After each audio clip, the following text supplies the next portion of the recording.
Bill Moseley, Danielle Harris, Dick Warlock, George Romero, Kane Hodder, Robert Englund, Ronnie Blakely, CJ Graham. and you're listening to Deep in the Horror of Texas. You gotta be fucking kidding. Hey, you okay? Damn enchilada. You gonna be alright? I'm feeling woozy, yeah. What's in the box? It's black as time. What's in the fucking box? Anything. Something on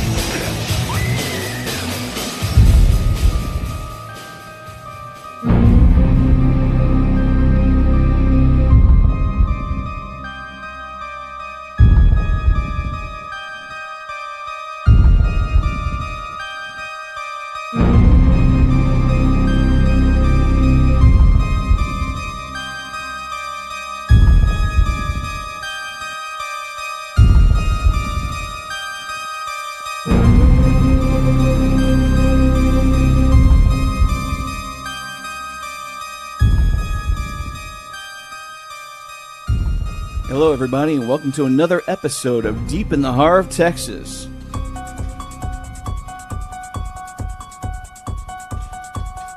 This is Jeff. This is Nathan. And this is Ralph. We're here to talk about Halloween 2018. He came home. He came on something. Came on all of us. I got peanut butter on my penis. That's got to be like my favorite fucking line. Dude, that dad. I mean, there's so many, but obviously that one this was movie. Which, by the way, before we get too far into this, spoiler warning for any of you guys. Yes. Like, Big if spoiler. big spoiler warning. If for any reason you have not seen this movie by now, Michael dies. oh shit! Cut his mic. You're not a living fucking soul. I will yell across the room. He's gone. He's gone. He's gone. We got Okay, him out. awesome. But no, seriously though, if you have not watched this movie, go ahead and just stop now, go watch it, and then come back. We'll still be here. I I promise. just told you. We'll still be here. Oh, my back. He'll be writhing in pain. But yes, What was amazing is that we got to see this 2 days before the Thursday release, 3 days before the Friday official street date, which was just the blessing in disguise, I think. And it's just nothing but the hardcore of hardcore Halloween nerds. And we all get pushed and cattled into this screening. And it's just screening alum, contest winners. press. I'd say we were probably 80 people back. Yeah. And Yep. fucking by the time we got in, there was no 3 seats together. No. Like, you could not find a seat together. So It's like, where do you want to sit? I don't know.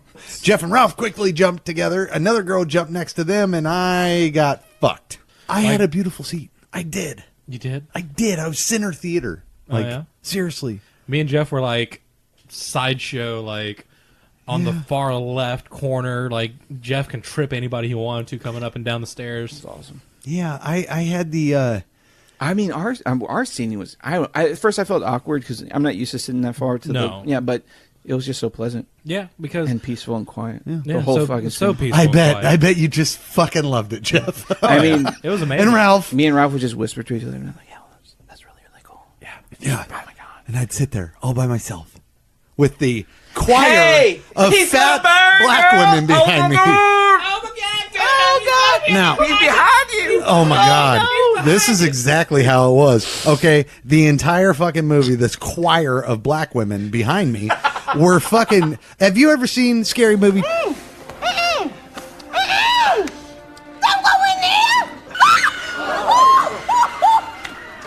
Lord, I'm having a heart attack. Damn, this is some scary shit. Oh, I am scared. That one was right behind me with 3 morons in either side. It was in Dolby surround sound. I have no idea how many there were. I'm just guessing. But every time she fucking said something, her choir would start fucking giggling and laughing. Oh, buck, buck, buck, buck, buck, buck, buck, buck, buck. And it was just like, oh my God, it's a free ticket. I am here as press, but I want to fucking yell at you, but my neck is killing me and I can't turn around. But like, she narrated the entire fucking movie, every second of this movie she narrated. Like, the bus is off the road. Oh my God, girl, look at that bus off the road. No shit, it's on screen. It's like I am witnessing this. He is like spitting into the mic. Shut up! Oh my God, I don't care! I will smash your face into a jelly! I was so mad. I left that theater. It was kind of weird because I had a few conversations today that like highlighted my own situation. A lot of people bashing this movie. Don't get it, right? But you know what? That first night, I didn't like it. And I honestly think the problem with me was that I overhyped myself. I didn't know what I was expecting. Like on the podcast right here, I told listeners and you guys, I'm only going to watch one trailer. That's it. But then I had a surgery, and my fat ass was laid up for over a month in bed with nothing but porn and Michael Myers. So it was like, that's one thing led to another. I watched everything and read everything I could. So I went in there and with this choir behind me. For all y'all talkers up in here, it's time to keep it down right now. I didn't know how to feel about the film because I couldn't get involved every time a scene was happening. Lori's walking towards the closet with a gun. They'd be like, This is all me up in here. You handle that. shut the fuck up. Like, so you know what? But the second time I watched it, I went in just to watch. And I was, my wife on one side, Ralph on the other, and Ralph got to experience loudmouth motherfuckers. So I was a little more verbal with him. you though. were you paid for your ticket this time. So Yeah. No, like first time I watched, I had the pleasure of Jeff sitting next to me, and then I had a Hispanic lady next on the other side of me. So I was like surrounded by Mexico. But like the viewing was actually pretty damn good. I'm glad I moved seats because, like I said, the original seat I was in like in nosebleed, and the lady next to me had like perfume that was giving me a migraine. So by the time I already switched seats, I was already like, Hey, this is shit! It's shit! But the second time around, watching it I was enjoying it up until the two people in front of me and the lady and her husband next to me started talking. Oh, yikes. And it wasn't until like 30 minutes into the movie, the girl and her boyfriend that were in front of me started talking. Like I could hear them over the soundtrack and the cars racing, so on and so forth. And I reached up and I was like, Would you fuck me? I'd fuck me. I'd fuck me hard. she ended up figuring out, hey, this guy he wants us to shut the fuck up. And the lady next to me never said a damn word after that. Good. God, So damn. I fixed my problem relatively quickly. I'm really the type of person, like, I can watch a movie that on my phone, on an Apple Watch. I really don't care.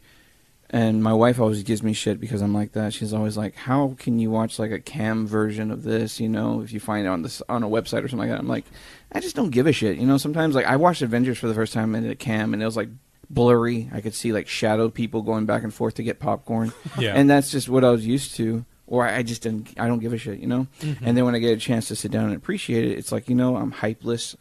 I know the beats, I see the song, I hear the beats, I know what I like. You know the dance. And with this movie, what took me by surprise is sitting down just for the experience itself was that it actually had familiar beats and was doing things uniquely enough and modern enough, but it was still kind of very reminiscent of the original. It had the slow builds, the atmosphere building and stuff like that. And that was really, I was happy to see that. That first viewing, if I didn't say it already, thank you for inviting us. I'm Because Jeff over here has fucking, like, he has a pocket full of fucking 4-leaf clovers. Like, because this guy can get anything and almost anything and everything if you just ask him to and you give him enough time.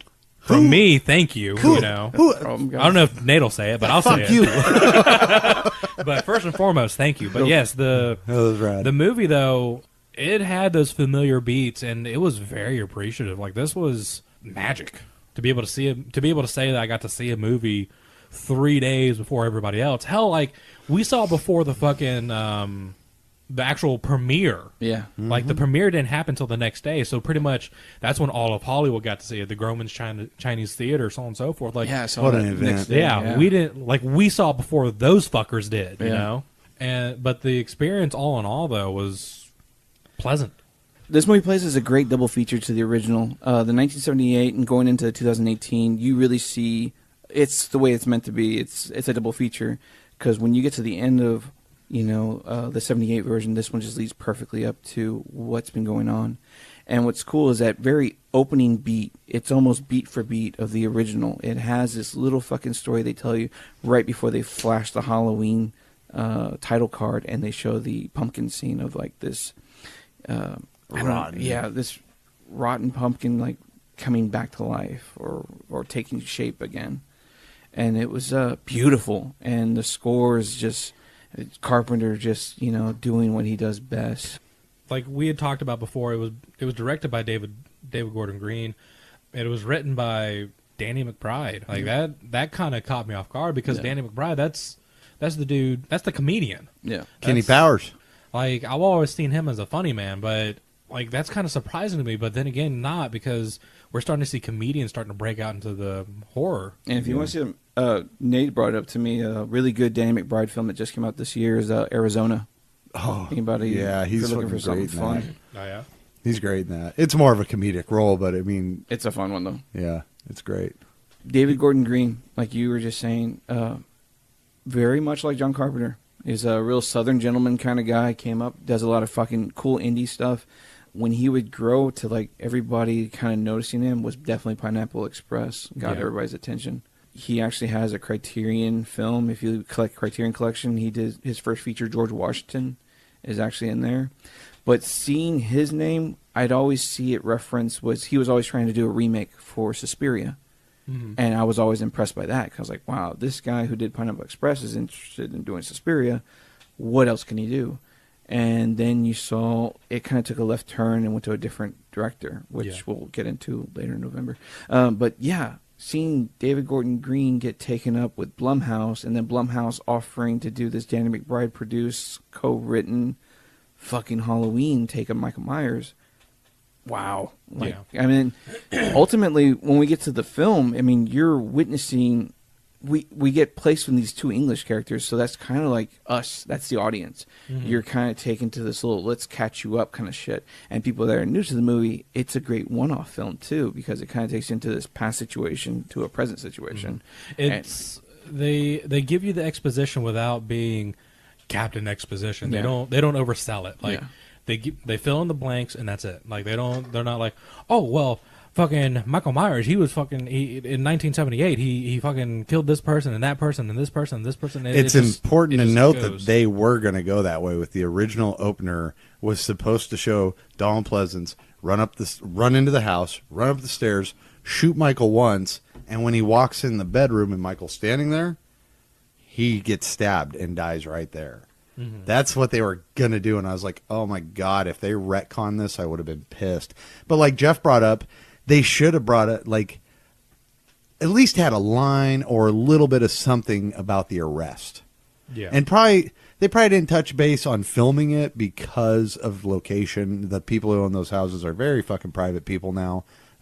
They're kind of tired of the Halloween lure nonsense. To give a little explanation, they do mention in the movie that, or they make it very obvious that there's nothing else.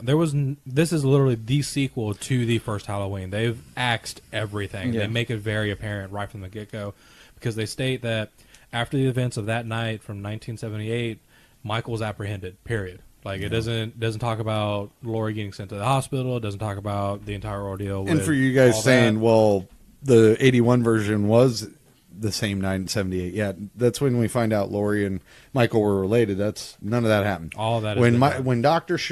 Loomis shot him and he fell off the balcony, he was apprehended right there. They did not do a good job eluding that part of the story. They should have had like one of the officers, Will Patton. He was the arresting officer that night, and they stated in that one scene at the gas station. I was like, in the second screening, I caught it. It's the sheriff guy with the cowboy hat. Yeah, he's talking to Will Patton, and he goes, "Yeah, Frank here was one of the apprehending officers on scene when they apprehended Michael." Yeah, and I was like, "That's all we got.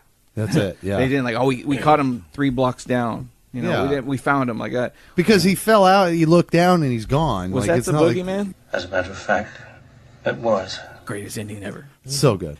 Yep. Yes, it should have said we found him like a block down, bleeding out, or something like that. It would have been awesome. Yeah, and you know what? I really didn't like You know, you brought it up to me, and I kind of had a defense for it, but watching it the second time, it kind of did annoy me, was the Loomis tapes. They should have hired back the voice actor who did H2O's beginning, because that guy had a good inflection of how Donald spoke.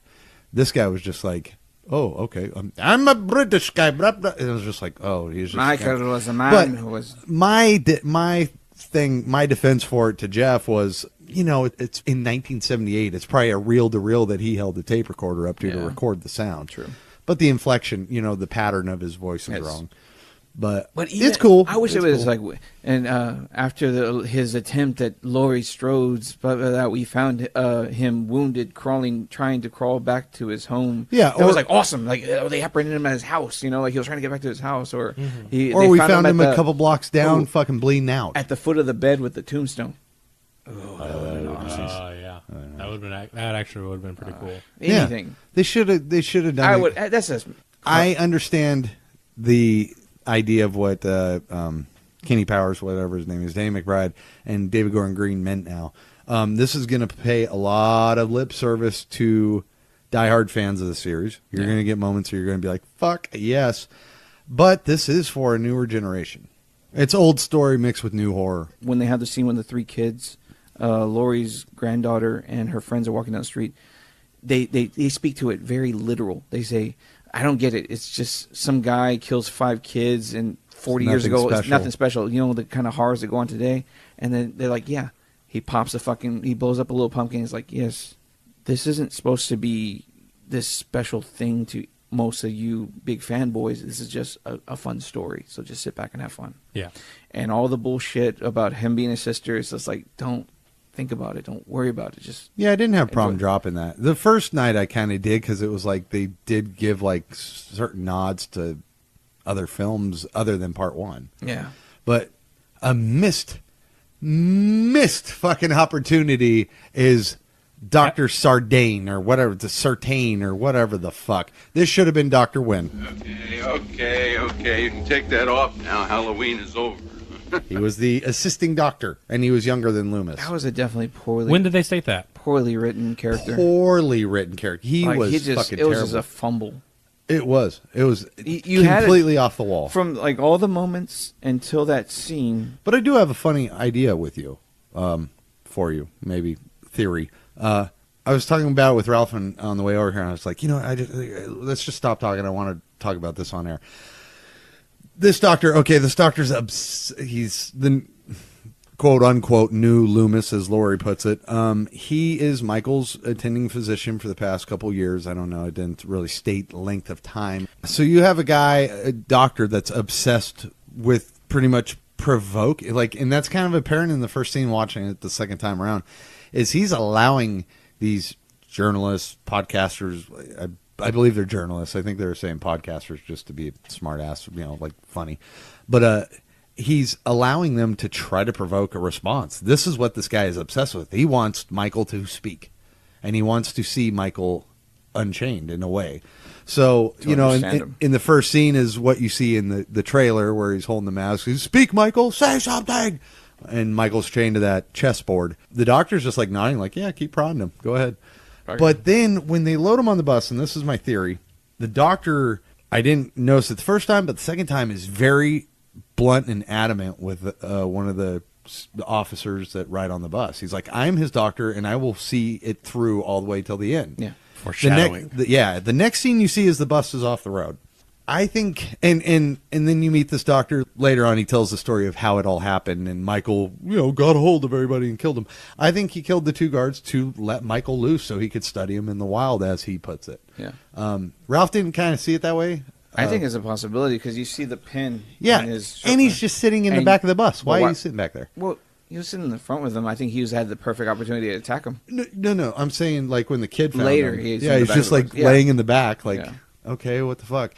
But yeah, he's a quote unquote, he's a bad guy, and and you don't allude to that right at the beginning of the movie. No, you don't notice it until the cop scene.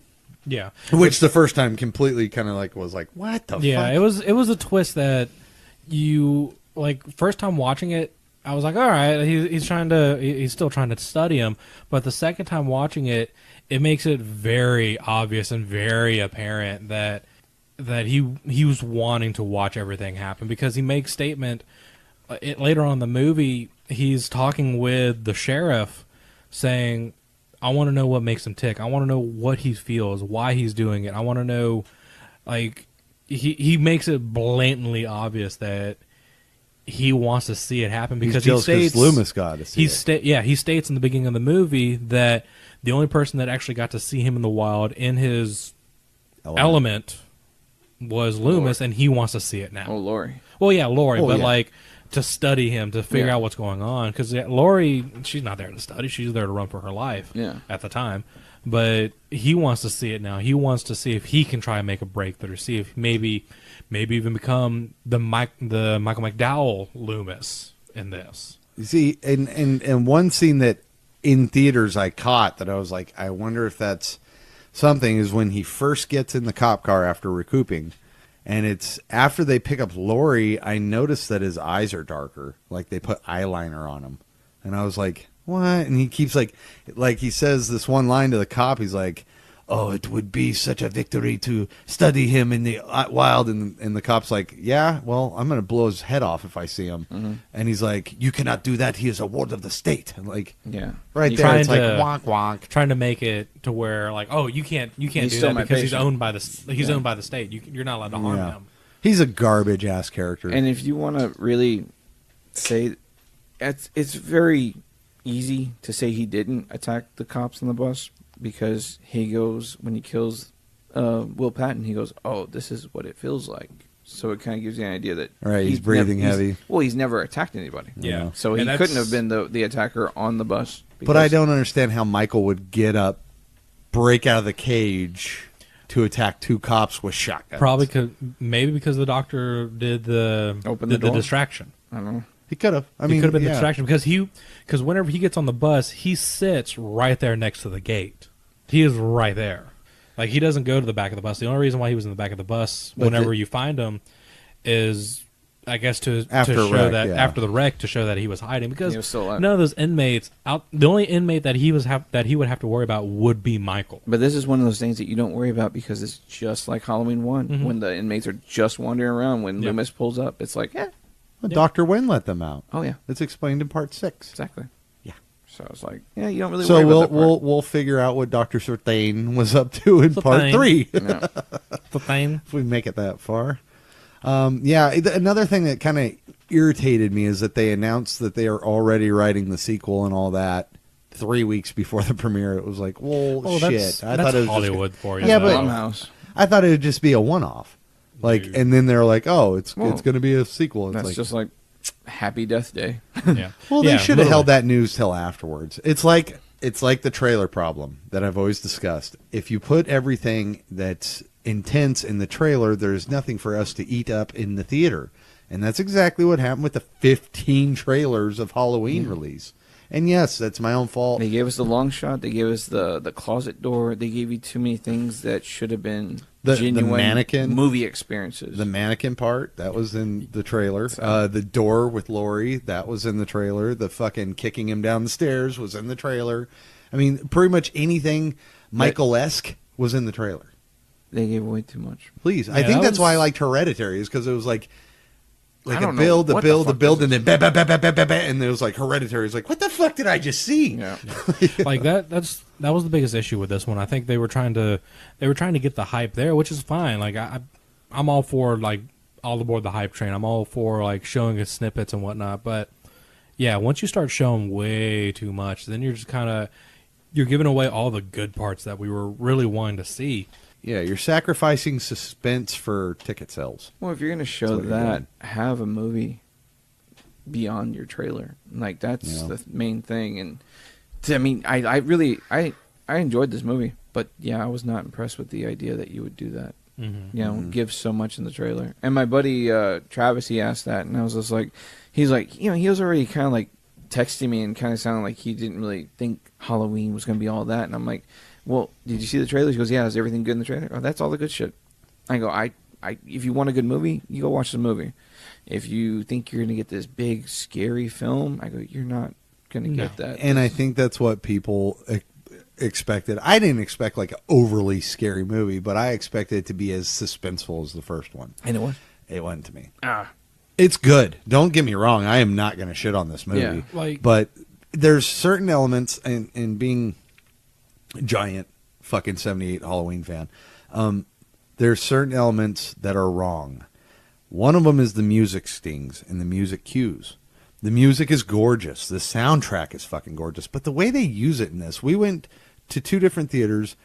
One was in their biggest, baddest theater, and the other one was our what do they call Mediocre. it? SDX? Oh, the SDX, yeah. Yeah, the SDX.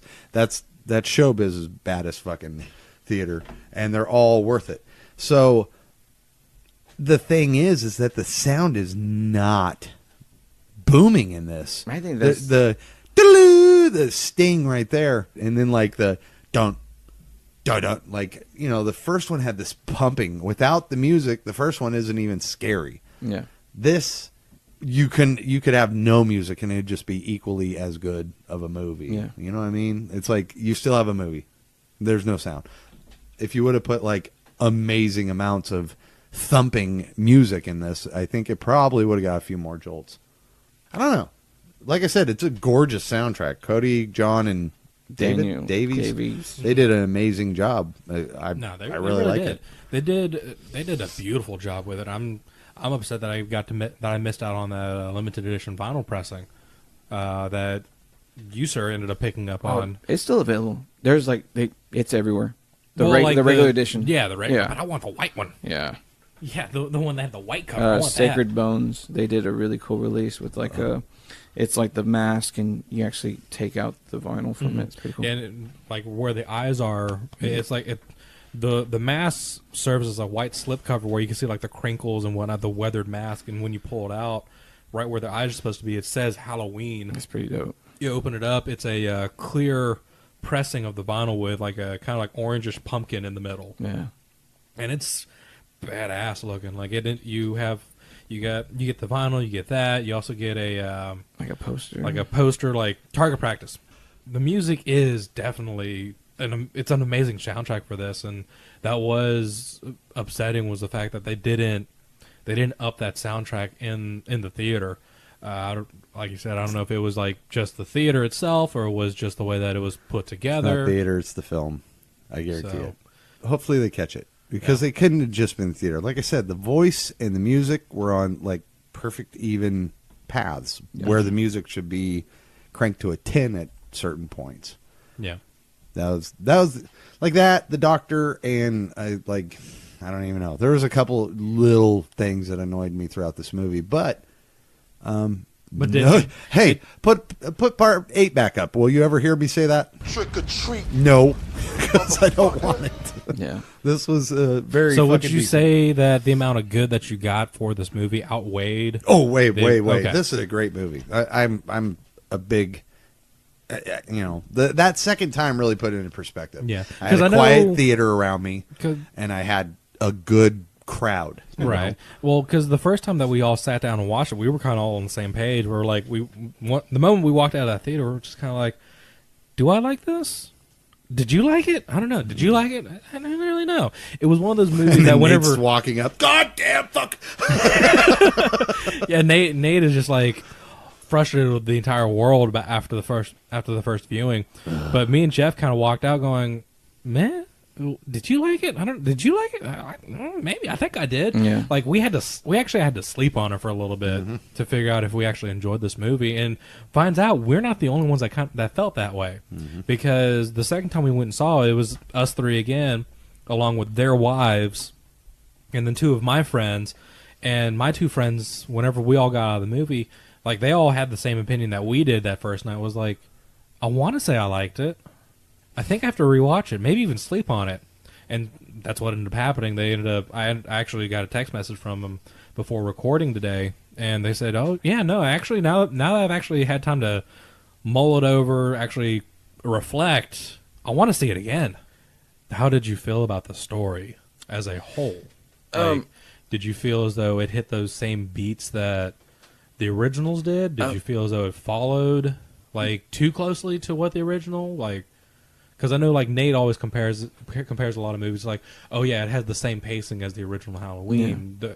Okay, so did that go the same for story? Like, what did you think? Everything was fine, but I think the one part that killed the most is when he actually hit the street on Halloween night, and it was just him walking, and that long shot of the tracking shot. Oh, dude, that tracking shot. Oh man, we always get placed in the situation where you're either the victim, you're always hanging out with them. Here was the first time ever that we actually like truly, maybe not the first time ever, but it was like truly get that the camera's behind Michael and you're going on the hunt. You're in the ocean with him. You're going to see the shark eat. Yeah, you kind of get that same feeling as though you did with the first Halloween, whenever it was just that POV shot of little Michael. You know? Exactly. You didn't fall like you still have those moments where you're following the victim around. You don't know. Ooh, is he around the corner? Oh, is he in the closet? Oh my God, is he in the closet, Nate? Is he in the closet, Nate? Shut she's a girl. Up. Yeah, I got you. I got you on camera. You on candid camera now. Like that long tracking shot that you get in the trailer, you don't get all of it, but you get most of it. Like there's still another like 7/8. Yeah, 7/8. I don't know. I would say like a third left over, because like you do still get to follow him around, but at one point the camera ends up staying static and he takes off without you, but you still see him. Yeah. But you miss him for like 4 seconds. I love that they did that one shot. Yeah, that was awesome. That I appreciated a lot. You got that same feeling that you did when you first watched Halloween within those first 5 minutes. Yeah. Was it, would you say 5 minutes with the killing of Judith? Yeah, it's similar to that. Yeah, long tracking shot. Just that real long tracking shot of just watching Michael go, you know? Yeah, it's there's some, look, this movie is probably, it's gorgeous. I love that scene in the house where he's just in the moonlight and his hands dripping blood and he's just standing there. And it's dark. All the thing you can see is just kind of like a little highlight outline of Would his you mask. say that he was emulating the Shape? He is the Shape in this. He's returned. It's awesome.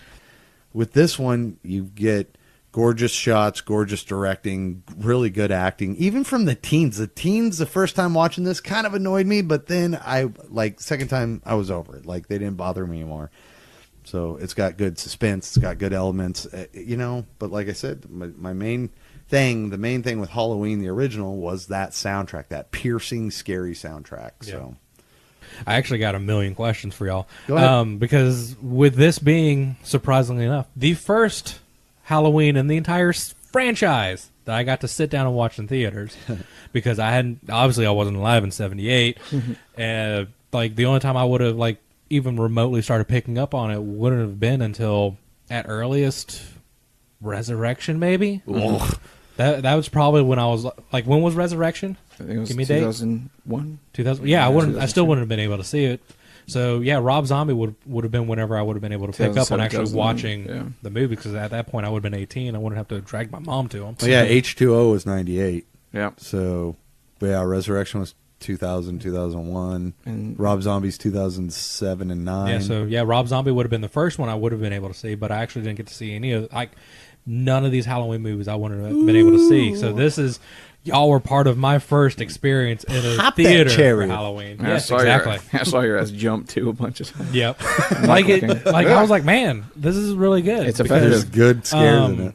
There's good jumps. Yeah, it was definitely for me, this movie, I didn't really see it as horror. I saw it as more as a thriller, because it does have those horror elements, which leads me to my next part. What did you think of the kills? Because this is a little more brutal. This is a lot more brutal in comparison to Michael from original. This is a guy that's been jonesing for fucking 40 years to whip it out, and he whips it out good. The first one, it's pretty much like stab chest once, except Judith. She got handled pretty well. It was weird seeing him play. It was really weird seeing him play in this one, because it was he did the ghost thing, he did the jack-o'-lantern thing. I mean, he stuffed people in the closet. I mean, dude, that jack-o'-lantern thing was awesome. Yeah, awesome. It was weird because it was he was more brutal. It wasn't so much of his MO for this entire movie. don't get me wrong, I love the carnage. Like, I love that. That's being, keeping up to date with this. Oh, yeah. No, it really was. Like, would you say it was a la Halloween 2, where they're like, oh, man, Michael wasn't... up the ante. Michael wasn't terrifying enough. All he did was, like, slightly stab here, and just pin somebody there, Whereas this one, you actually got... Where Jason's fucking yeah, ripping people's heads off and shit. Oh, yeah. Jason's ripping heads off. And here, Michael's actually, like, he's ripping teeth out. He's dislocating jaws, snapping necks. He kills a kid. That was shocking. He kills a kid. Yeah, Your opinion on that? Yes. I thought it was neat. Yours, please. I was thinking it was really cool because I didn't expect him to go there. I thought he was going to push the kid out of the car, but when he smashed him and choked him, you hear the crunch. I was like, whoa.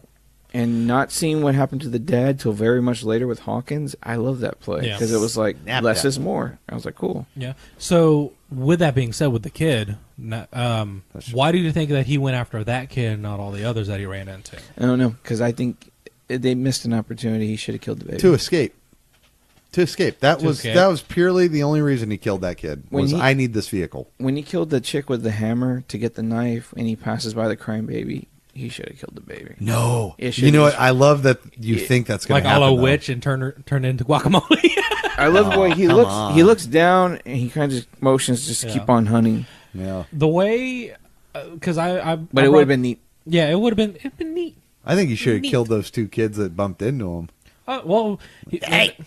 Yeah. But like I brought that up to. I love how this part. Sorry, I love how when he walks out of the house, the black chick like looks at him like, "What the fuck?" And the guy's like, "Hey, I found my stethoscope. We can go." You just got lucky. Yeah, really. The reason why I bring it up is because I brought that same question up to Laura and Cody whenever we were driving because we all took separate vehicles.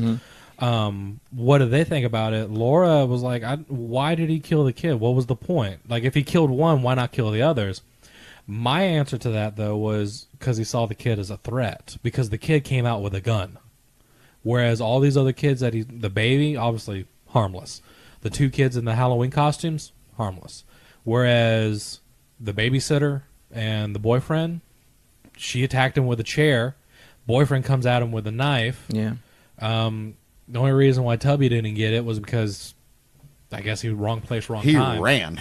Yeah. Or because he tried to make an advance at the girl. Yeah. With the little kid? No. The best friend. The devil. Well, he was drinking. He was, holding. Yeah, he didn't kill the little Jeremiah kid. No, he didn't that kill kid him. ran out of the house. Hey, dude, if you want to live, you better run. Yeah. Don't go up there. You'll get killed, Dave. I'll go up there. No, send Dave first. That kid was awesome. But that was my point. Like, I brought it up to them. They're like, oh, well, no. It was just he was out in broad daylight. If he wasn't in broad daylight, he would have killed them all. I was like, oh, I think it's because of the fact that he saw it as a threat. Yeah. I don't think it took... You might be right about the threat, but I literally took it as, I need this fucking car. I'm going to go play. Yeah. And also, it's keeping his identity secret longer. Yeah. I mean, if he left a survivor, there's somebody like that guy got away. Yeah, this is what he looks like. What'd you drive? Exactly. Yeah, true. Another thing that I kind of caught on to, I don't know if you guys did, is that he did not go hunting after Lori or her family. He went on a street and started killing people house to house to house. And it just so happens Lori's granddaughter, Allison's friends, were babysitting in this next house. Yeah. And literally him in that house, and Lori shows up and shoots the window out. He sees Lori. Well, there it is. There's that bitch. Yep. You know what I mean? Like, it wasn't like he's going directly after Lori. He's just a madman on the loose. He got his costume back, his mask back, and went back to Haddonfield. Did you notice that the mechanic he killed was probably about 5'3"? He had short little legs. That's like hilarious. when he was laying there naked. I was like, in the theater, I was He's like, not 6 foot. He is short, even if he is missing his head. He's short. You can tell by rib cage and shit. I love that the first thing he does is he goes and visits Judith's grave. Yeah. I thought that was cool. I really am glad that, this whole movie was about, the podcast journalist trying to get Michael to speak, the doctor trying to get Michael to speak. I really was dreading Michael speaking. I thought they were going to go that way, and I was like, oh, thank God they didn't. I know in part 2 he's going to say something. I hope so. That was the but if he says anything like die, everybody's gonna fucking hate it. Yeah. Once again, going to my poetry segment of the last the last episode. Well, and I agree with you. Like I wouldn't have really liked him to have spoken. It would have been something that would have been kind of cool if it was like very, very subtle. Like you were a little bit about I can't remember what part 4 when all those Michaels start showing up and they all kind of scatter and you hear that one little bit. You thought it was me, kind of thing. You thought it was me, didn't you? At the end when it's like the final act, everything is finally coming to an end. Like it would have, the only time to me would have been acceptable for him to say anything is in that final scene with Laurie. If she would have said like "burn in hell" or whatever have you, and you just hear him whisper, "No." Oh no! No! You told me that in the car, and that makes me shudder. I'm Yeah. sorry. That's like Jason Jason shudder good or shudder bad? No, like no. I thought it that's would like have been like Jason, say hello to mommy and Well, hell. Like that's that type of line for me. I don't I know. would have liked if you like when he saw Laurie, he like said Strode or something like that. Like that. a la Nemesis from Resident Evil. Stars. Well, shit. I don't know. I don't know. But I don't want him to say die. No. I He doesn't really say don't no. want any like go to hell line. But so if he said like Laurie or Strode or something that aims him back at her, that him looking up from that basement. If he would have said like any word right there, it'd be like, Oh snap! Because when you're writing the script and you're thinking about the story, you really got to think about, like, if you give a shit to think about it, you start thinking about where's his motivation in this whole thing? Like, why even go visit your sister's grave? Like, what is the purpose? I mean, he's not going to say anything. He's just here to I think it cause gives him utter strength. fucking destruction. I think it just gives him strength. I think that's why he always goes there. Because when the doctor brings up, did he say Judith? And then that you see him, like, the mask isn't on the fucking seat anymore. It's actually, he's wearing it. He's sitting there. I love that the Sinclair tombstone is there. Yeah. You know what I mean? That was a big part of the first one. Gotcha. And it's in this one. And I was just like, fuck, yes, they did that right. That is perfect. Because that's like, one of the tombstones in the original that you see, like, it's like, like that's one of the most visited tombstones for Halloween people is because it's such a big, old, cool-looking tombstone. And here it is in this movie. That was such a good stroke on those dudes. That sounded really dirty. What's weird, they shot this in South Carolina, the Yeah. whole film. And I thought that was kind of smart because you actually see the breath of people. Like, I was like, awesome, thank you. And you got leaves. Yeah. And it's not overly saturated. I was amazed. Like you actually got the fall. Granted, we still didn't get corn. God damn it, they eat corn. It's Illinois. You know what I mean? It's Southern Illinois. It's, that's where we get our corn, people. Is that region. I'm still praying one of these days that somebody will hear me. I would do a cornfield scene. Cornfield scene. Absolutely, 100%. With the carnage, the story, what did y'all feel about the characters? Like, obviously, you voiced your opinion on the Doctor, but how did you feel with Jamie Lee Curtis's performance? How did you feel about the sheriff, Judy Ralph. Greer, all that? Like, what did you think about all that? Like, Judy Greer, I was super worried about. Jamie's a consummate Like, professional. did you in every feel- movie she's been in, she's always done a good job. Like, did you feel anything for any of these characters? Did they make you want them to live or die? Okay. Allison, no. Not until the very end. Okay. Judy Greer, I don't like Judy Greer, but in this movie, I don't like her until that very last segment. She's trapped in the basement with her daughter. She's been trained by Laurie. Fuck, we've missed talking about all of this. Apologies. So she got trained by Laurie when she was a kid and got taken away. So because they deemed the house unsafe and Laurie an unfit mother. Laurie, this entire thing has been like, I've been preparing you for this, and Judy is like, you are fucking nuts. So it's cool to see, like, in the last segments of this movie, her trapped in the basement with her daughter, and they've got this sliding cabinet that there's a manhole Michael's pulling on, and she's got her old gun, and she's sitting there just waiting and pointing up at it, and Michael flips the thing on, and she goes, "Oh, mommy, I can't do it. I just can't." And Michael appears, and she goes, "Gotcha!" Bam, shoots him. At that moment, I really liked her. The daughter, same thing, kind of impartial towards until that weird last scene, which I want to talk about because I don't know what it means. I'm intrigued where her storyline goes. The cop, Will Patton, God, I wish he had something to do. I really wish he had something to do here because he was fun. He just said, "Sheriff's Department, responding to a domestic dispute." He said that like 3 times throughout the whole movie, and then he was fucking dead. The doctor, absolutely hated. The boyfriend, absolutely hated. The little black kid was hilarious. I love that kid. Black kid was probably one of my favorite scenes. He was great. But all in all, I like just about everybody at the conclusion of the film. Which boyfriend? Allison's. I mean, Allison, I don't okay. care about your weird stupidness. Like, Yeah. you threw Chicky's phone in the guacamole or in the cheese dip because you were getting kissed by Tiger Tits. Yeah, I don't care about any of the side characters. The Strodes, Judy, like, yeah, I've loosened up towards her, but yeah, I'm pretty much the Strodes. What about the dad? Dad was fucking horrible. I mean, he had one funny line, and the rest of the time he was just awkward. Oh. Did you feel the same way? Do you like? I like Allison's boyfriend. He comes out. He's actually part of the Blumhouse alumni because he's actually comes out in the Purge TV series. Okay. So he had a role in that. And that's where Miles. Are you talking Allison's boyfriend, the curly haired kid? Oh. Yeah, he was. He comes out in the Purge, and he does a really cool character in that, which is great. If you're not watching the Purge TV series, that's a must watch. That's Dylan Arnold. But I didn't mind anybody in this. Yeah. I think Jamie Lee Curtis did a great job.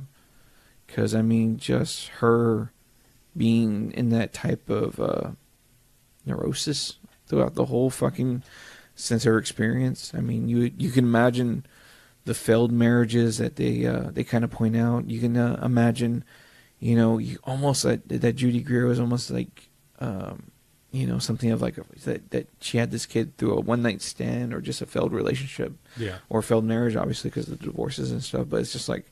How many was it? 2, 3? Two Yeah, it was just divorces like, and then she lost custody. Like the kid was like... At 12? Yeah. So it kind of really paints as like she's not... She never became the honor student that she was after the event with Michael. Yeah. And I think her life didn't pan out the way that she wanted. Oh, at all, right? I mean... but then again, it doesn't seem like it panned out any way that she wanted. No. But yeah, all in all, I mean... Regardless of a timeline. Yeah. I know. That's what's funny is that I'm really starting to adjust to the idea that Halloween as a whole is becoming a choose-your-own-adventure kind of fucking series. It's kind of like, oh, what should I go for today? Halloween 1 to H2O? Or Halloween this to the Blumhouse Halloween? It's like, you got to pick your path of what you're going to like swallow as far as mythology and storyline goes. Yeah. So it's very, choose your own adventure. With that boyfriend, the one that Allison's boyfriend, how did you feel about him not biting the dust? They just dropped that storyline completely. Yeah, they missed a few cues. It seemed as though, for me, it seemed as though that was a missed opportunity. That was a revenge kill that you were really hoping for, but you didn't get that satisfaction. It left a little to be desired with that. Sequel, part 2, maybe? Probably as a meat shield. Well, it was also Meat shield. Will Patton's boss, or Will Patton, right? God, I keep forgetting his name. It's also his boss, the black sheriff with the big cowboy hat. Yeah. He's set up to be like a He was an asshole and like totally like like makes fun of Michael Myers escaping. Michael Myers escaped with a bunch of crazy inmates. What are we going to do? Cancel Halloween? Yeah, he's just a shitbag. Yeah. But there's a couple of characters in here that I'm like, God, you really missed an opportunity killing them. But maybe they're saved for the sequel. I don't know. Maybe. Yeah. Did you like the whole house scene? I mean, how did it play? It played a little slow the second viewing for me. It was just like it felt slow, but I kind of felt as though that was intentional to try and build up the suspense. Gotcha.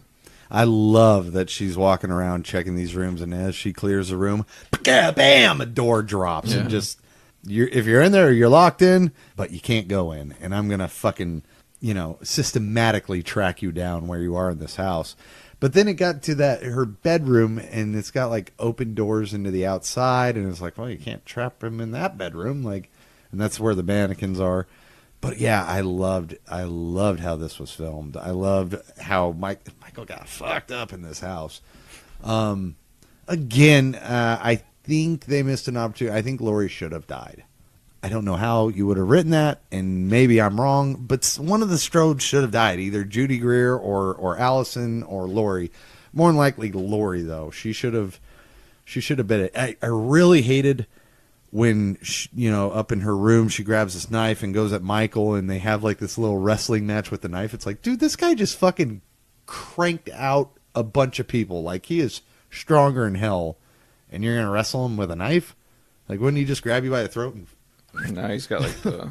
Well, I mean, even with his strong hand, he could have snapped her neck or something, but it was this weird dance move, and it was like, hey. There was one moment, it seemed as though she was going to bite the dust, like whenever he was like slamming her head into the inside of the door. Yeah, that part I was like, oh my God. Shit.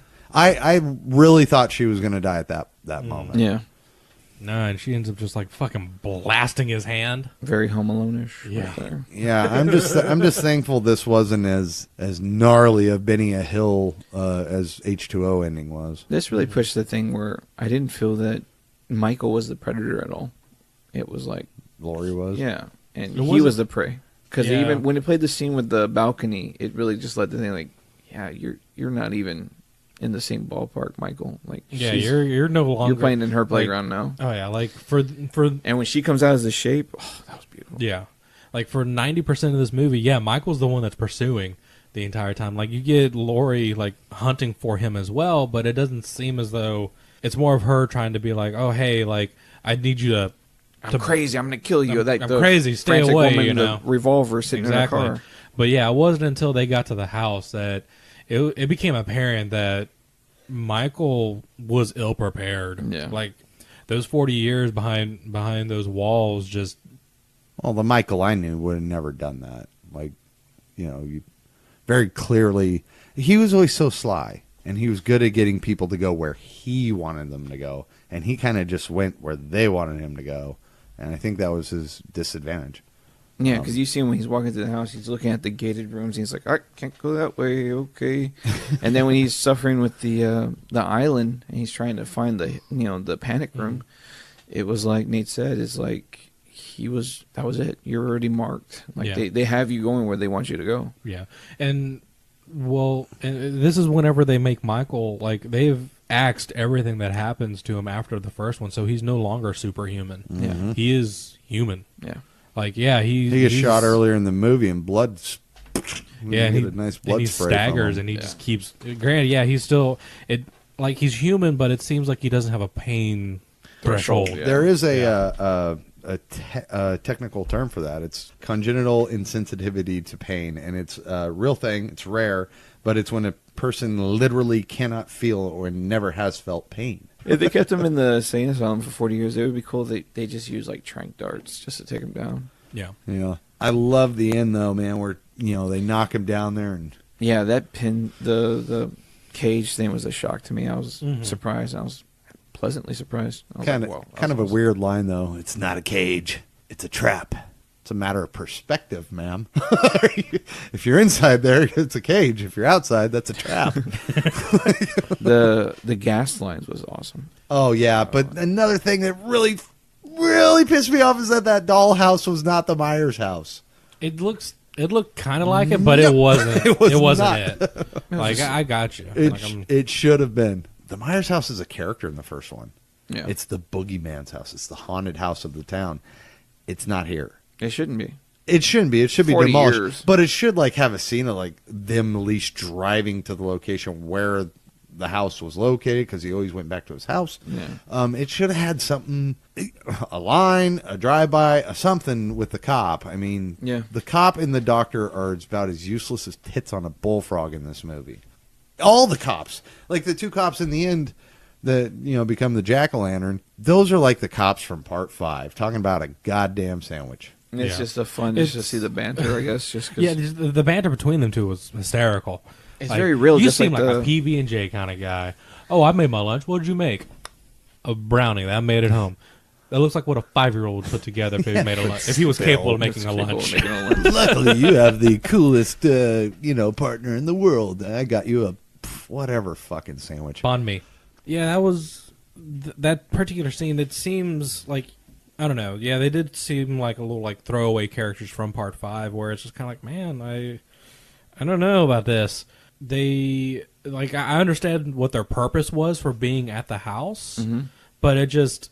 Like Nate said, it's just they seemed kind of useless in this. Yeah, like they were there. They were there for that one comedic line to try to ease the tension a little bit, and then just as a device to get Michael moving again. Yeah, like get him a reason to start moving towards that house. Like I hate that they have to use the doctor and the Hawkins scene as a reason to get Michael in a vehicle to find Laurie's fucking place. I hate that.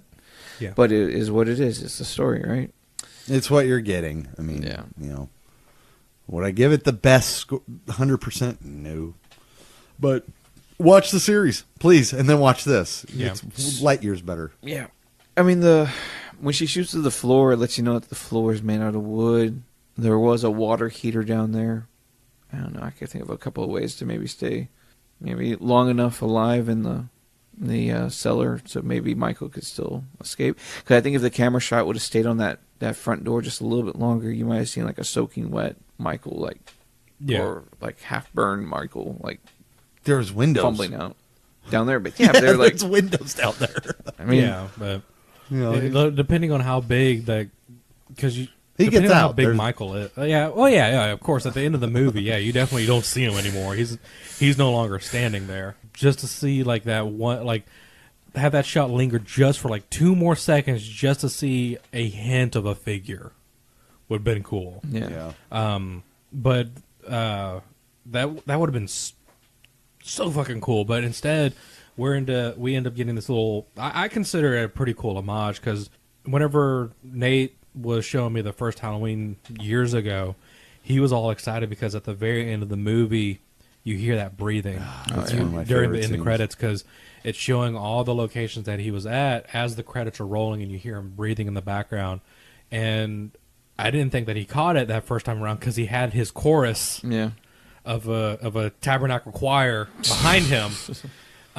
Second time around, he was like, "All right, let's go." I was like, "No, there's still something at the end." He's like, "What?" As we sat there, like I forgot. At the very end of it, all you hear is that heavy breathing, and I was like, "That's what you were so excited about the first time." That's what you had me wait for, Ralph. Yes, my back teeth are floating because I wanted you to hear it because I was happy about it. Yeah. Like I was excited because I heard it, and I was like, "Oh my god, Nate would have loved this." And then he comes out, he was like an angry chihuahua. Dude, those ladies, man. Oh, I'll never forgive them. So like I was excited about it. I was like ecstatic that they did that because beat for beat, almost like the first one. So because you get the setup, you get the kills, you get the hunter looking for the prey, and then vice versa. But what I really like about this is this movie is super fun. To see it in theaters was something special because you guys got to see H2O, Resurrection, Rob Zombies both in theaters, and I was like, oh my god, like you guys had memories of these, and now that I finally get to sit down and watch this one, I was like, man, this is what these guys were fucking experiencing. I was having my own Dr. Senator, you do whatever, I want to know what they are feeling. I want to know that feeling. I am certain that they are certain of their feelings.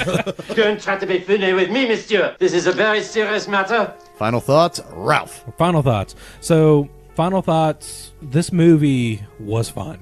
I enjoyed it. I'm glad I got to see it twice. I'm very appreciative. Again, thank you for inviting me. No problem, dude.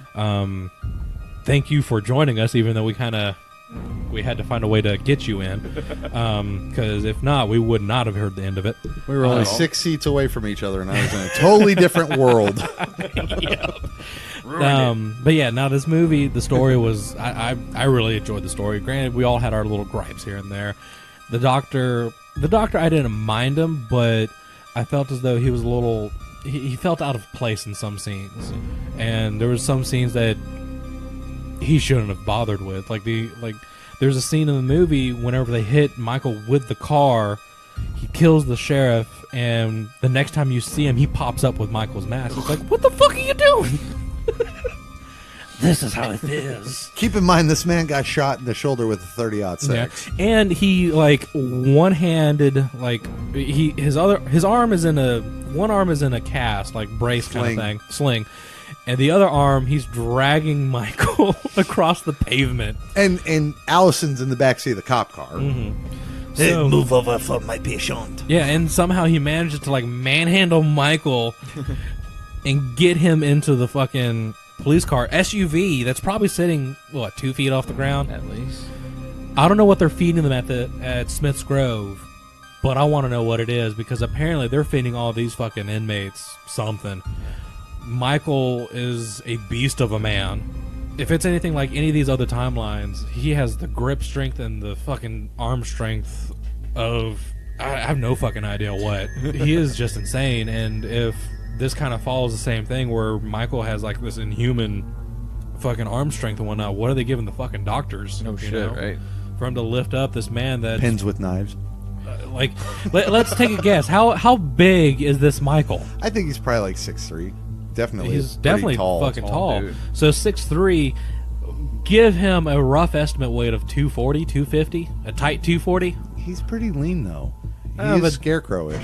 Yeah, but okay, so let's say at least 220, yeah. 220, 230 bare tops. minimum 220, yeah. Damn. And to think that how big is the doctor? Like 5'3", 5'2". He's a little Frenchman, I think. I think he's French. Dr. Sartain.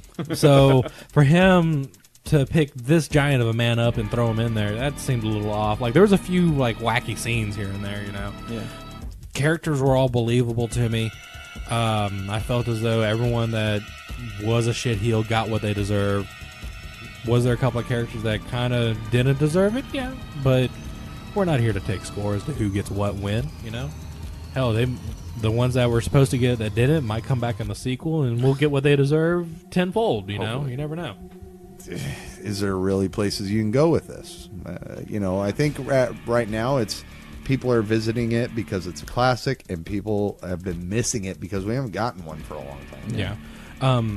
Well, or do you think that they would end up pulling an original Halloween 2, where they end Michael's story here, and then just move on to something else, still titled Halloween? You don't think so? I don't know. I think they'll. You don't think this Akkad is that brave?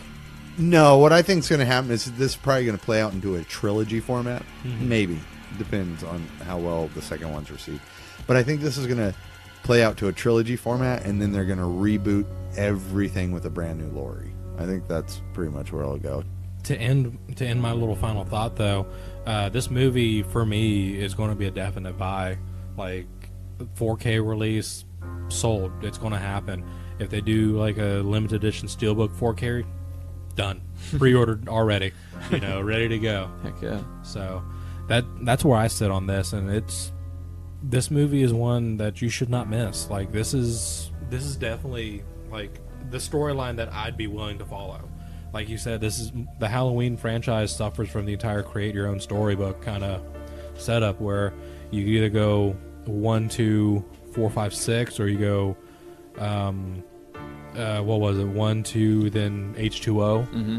1, 2, 7, 8, yeah. And then 1, 2, 7. Yeah. And now you have one in 2018. Yeah. It's and if I was to pick my own storybook, it'd be 1 in 2018. Yeah, then there's 1, 2, 4, 5, 6. Yeah, no. This would be the storybook story I would go with, and this is definitely, again, a movie that I wouldn't want to miss. This was fun. This was enjoyable. They don't make it seem as though you have to watch the first one, because they give you enough explanation in the beginning of the movie to give you an idea of what happened. If you want to go see the first one and catch those little those little nods to the original, by all means, knock yourself out and go for it. If not, go in, watch this one, and just sit back and enjoy. Yeah, I agree, Ralph. This is, like I said, when I first walked out of it, I was kind of bummed. I was part of the hype train, but after the second viewing and enjoying it, just in a better state of mind, I guess. This was one of those where it was like it didn't take time to grow on me. It took the realization that it's my own fault that I didn't like that first viewing. More than likely, it's the Lays Behind Me fault, but this movie came out. It's smashing shit. It's looking great. I suggest if you're not a huge Halloween fan, I really, really cannot stress watching the first one, then going and seeing this. Just to refresh your brain and try to... That was another thing that I had a big problem with the first time, is because I am a Halloween fan. I'm a franchise fan. Well, not so much anymore, but I was a huge franchise fan. And to ask the huge leap of forget everything, that was a little hard for the first hour of that film. It was like, God, okay, fuck. Everything I know, I'm no longer the expert. All the books I read and everything I've ever done with Halloween, it doesn't even matter anymore. So that was like a hard getting over hurdle. Second time I didn't have a problem. I was able to just enjoy the movie. This Michael Myers is a bad motherfucker, dude. He fucks people up. I mean, he's been caged for 40 years. First time he's only caged 15 years. He's got some aggressiveness to let out. The kills are amazing. The acting's really good. I think visually, this is probably my favorite Halloween. It is gorgeous. Some of the ways they shoot the shape and shadow, and they always tease you with this like hanger and clothes in the background. You think he's going to be back there. He's never back there, but they're always fucking teasing you. It's gorgeous. It's fun. James Jude Courtney did a amazing job as the Shape. I don't care what anybody fucking says. He got it down. The only thing that people might be like, oh well, that's not how the Shape was. Well, this guy's fucking pure evil. He's been balled up for 40 fucking years. Yeah, I can imagine him being a little more vicious. So Daddy's got to express some rage. Right. But yeah, man, this is a definite buy. I'm going to buy it and buy it and buy it again. This, to me, is a perfect Halloween 2. Even though we have 3 Halloween 2s. Yeah, we do. Fucking 3 of them. So, yep. Yeah, enjoy it. Depends on the timeline. Please go see it. That's the important thing, okay? If you give your money to the right projects, you get sequels. If you go in and get all butthurt and tell people don't go see it, they don't release them for years, and then you bitch and wonder why you don't get a fucking movie for years. Go see the fucking movie and enjoy it. Get a popcorn, get a chick, get a handy. Boom.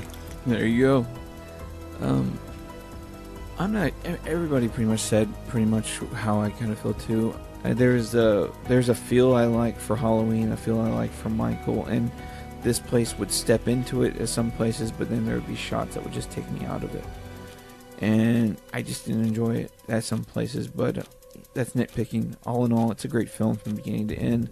Actors are good. Laurie does a great job. It's not your typical slasher, and I think that's what I appreciated. Blumhouse has everything in play right now to really do something that's standalone if they want to. I wish Blumhouse would be the ones that would take the Halloween thing and actually create a different Halloween story every Halloween. I wish they could run with Carpenter's original idea. The ending was very long in the tooth, but appreciated. I like the where we end on this story. It's a buy for me. It's one of the truer sequels, fun and memorable. But yeah, I'm looking forward to see what they do with the property. It makes me wish that they get their hands on Nightmare on Friday.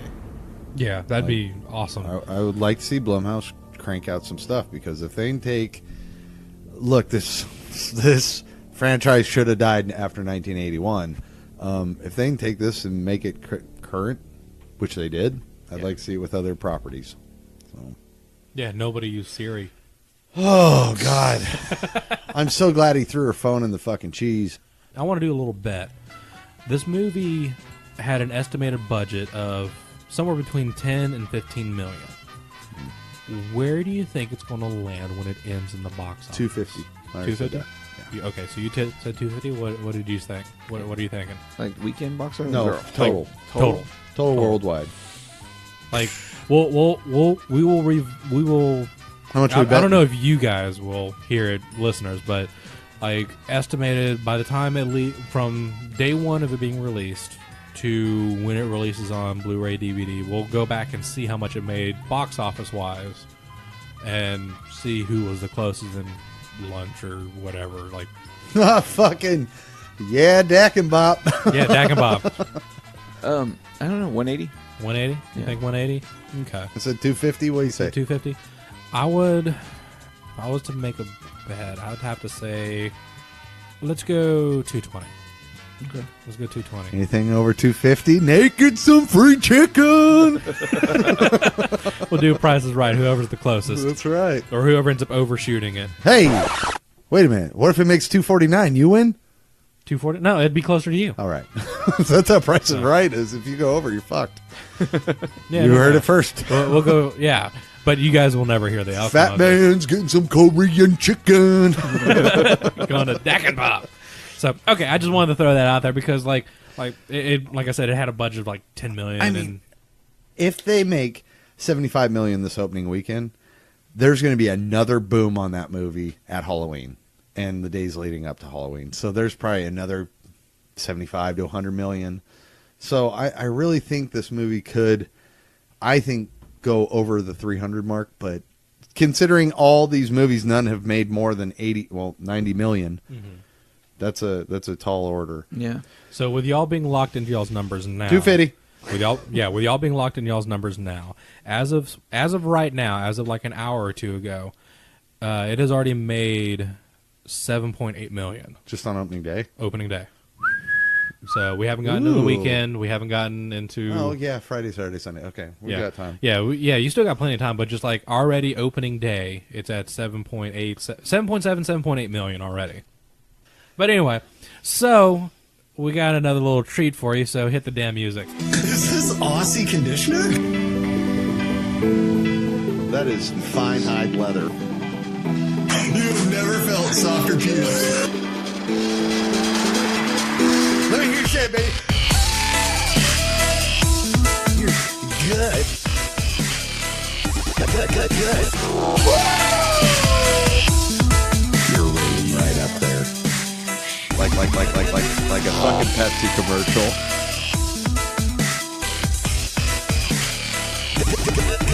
And I'm back. So tonight on Get It Straight with Nate, go see the fucking movie. I'm Nate. Short. No. End it right there. Short, sweet, simple. We're done.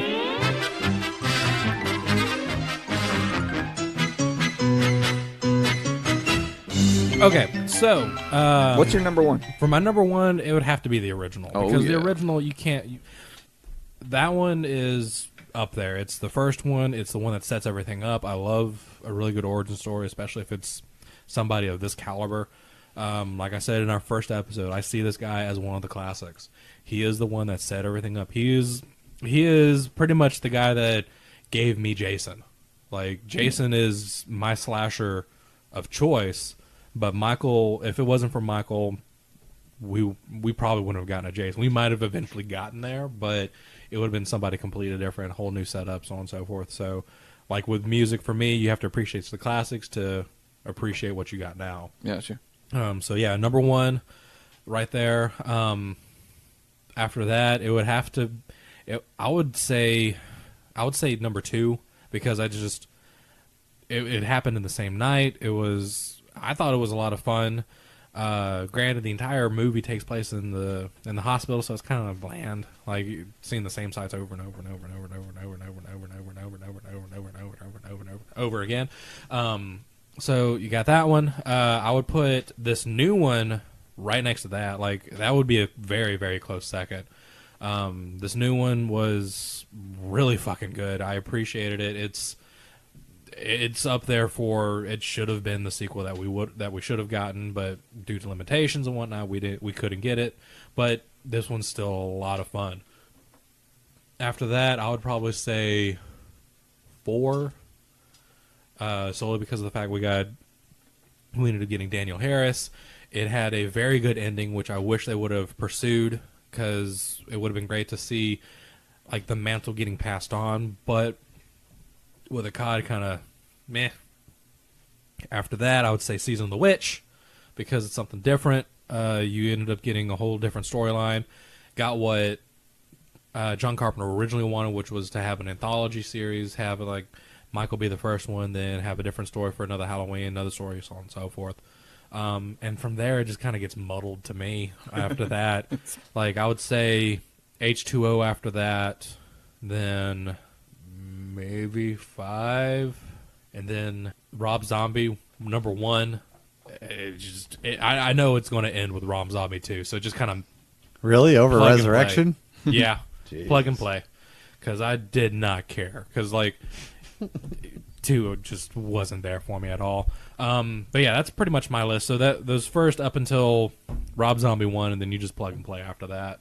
So all those can kind of mix and match wherever number you want. Halloween 1 for me is number 1. Halloween 2018 is number 2. Then I'm pretty easy after that. Halloween 2 with the hospital stuff. Halloween 3.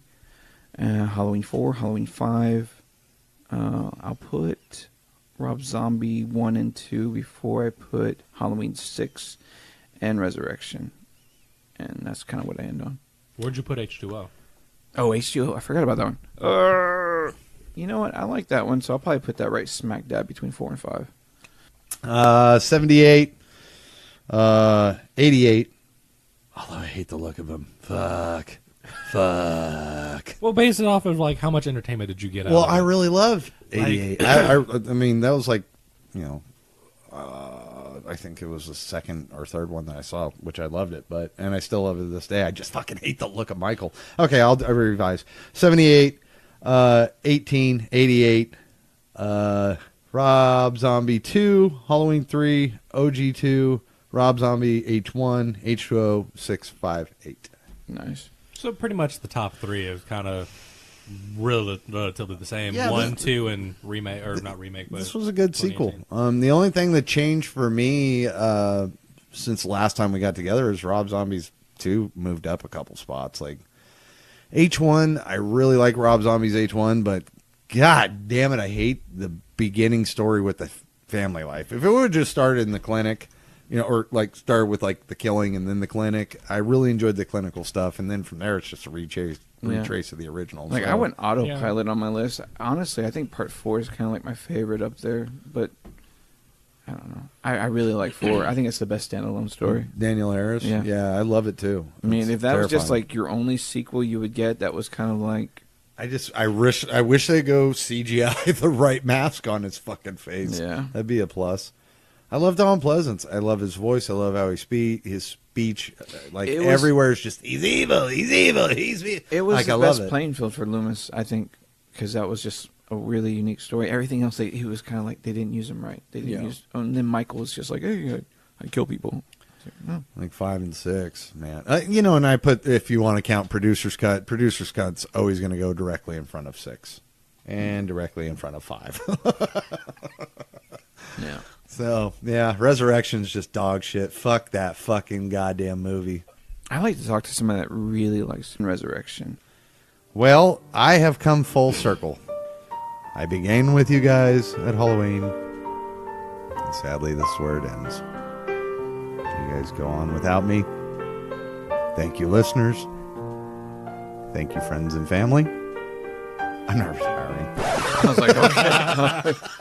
Oh shit, I got you good, you fucker. I was like, I thought you were like trying to say like, you don't want to ever. We're currently looking. You don't want to what? I thought you were like talking like you didn't want to ever like have to revisit the Halloween series. No, I was going to retire, but no. I was like, just kidding, fuckos. I was going to put an ad in Craigslist.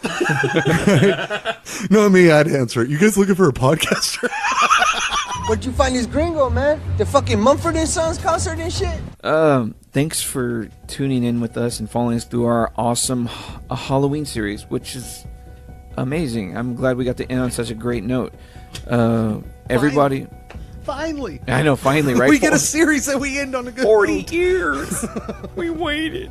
Yeah, this was a fun series to go through. It was a little rough at some points, but we came out with a really good sequel. That's the best thing to come out. Yeah, we went through. It's weird. It's like the sewer led to a car wash. Like we came out clean on the other end. Yeah, we had to end through like 4 rough movies.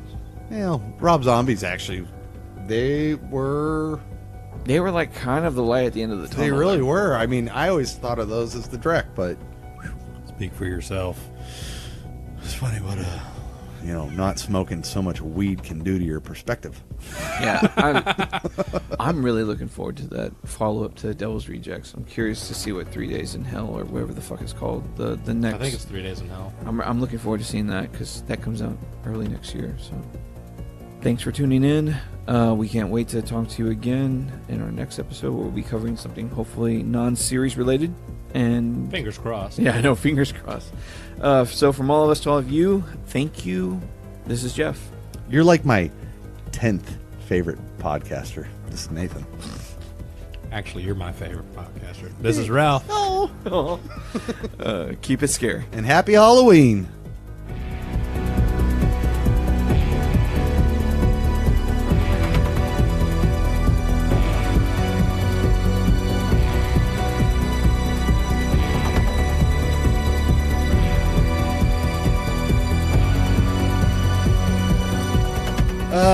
So tonight on Get It Straight with Nick, I've always wanted to observe millennials in the wild. If this were a game of chess, Michael is the bishop. Dance Dance Revolution is more important than spending time with your grandpa. Daddy? That guy's like 80. The kid's like fucking 9. Okay, I think I've seen this doctor before. Mon Dieu, it's Inspector Clouseau. Advice to Michael, ninjas usually wear black. I guess Will Patton is in need of a job. The art of trimming your nasty-ass toenails. It's not a cage, it's a trap. That's a matter of perspective, madam. Michael, I want to play a game. One flew into the cuckoo's cage. In total, we got 18 deaths. I'm not going to describe them all. I think we talked about it. Go see it. It's worth it.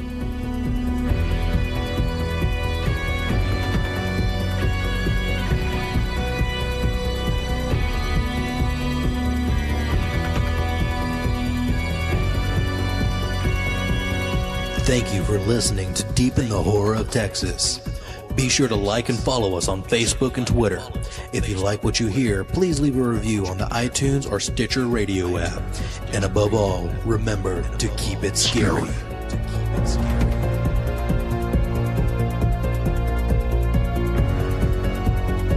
Boogeyman is coming. You know, it's Halloween. I guess everyone's entitled to one good scare, huh? Go ahead, Lonnie. Hey, Lonnie, get your ass away from there. Hey, jerk. Speed kills. You don't know what death is. You must think me a very sinister doctor. Actually, I take great issue with that statement.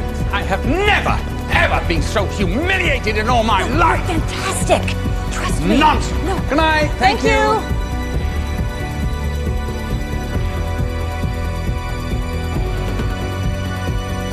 I met him 15 years ago. I was told there was nothing left.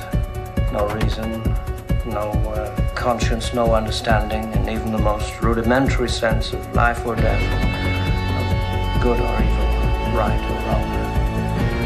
I met this 6-year-old child with this blank, pale, emotionless face, the blackest eyes, the devil's eyes. I spent 8 years trying to reach him, and then another 7 trying to keep him locked up because I realized that what was living behind that boy's eyes was purely and simply evil.